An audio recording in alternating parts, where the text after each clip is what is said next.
20 taste ॾींदड़ उम्मीदवारनि तेलके जाती ज़िले सुजावल जे तेलकनि खे हार्ड एरिया करार न ॾियण ख़िलाफ़ टेस्ट ॾींदड़ उम्मीदवार नजीबुल्ला मेमन, ज़ोएब कच्छी, आफ़ताब अहमद खट्टी, अमीन तइम ऐं ॿियनि पारां एहतिजाजी मुज़ाहिरो करे मदनी चौक खां रैली कढी वई।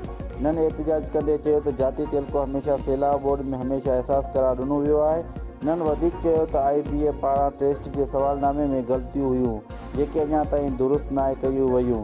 इन्हनि चयो त तइलीम शरह जे लिहाज़ खां सुजावल ज़िलो पूरी सिंध में आख़िरी नंबर ते आहे।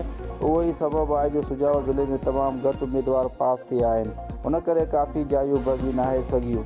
इन्हनि इलाह इख़्तियारनि खां मुतालबो कयो आहे त टेस्ट जे सवालनामे में कयल ग़लतियूं दुरुस्त करे जाती तेलके जे समूरी यूनियन काउंसिल खे हार्ड एरिया करार ॾेई बेरोज़गारनि मां बेचैनी ख़तमु कई वञे।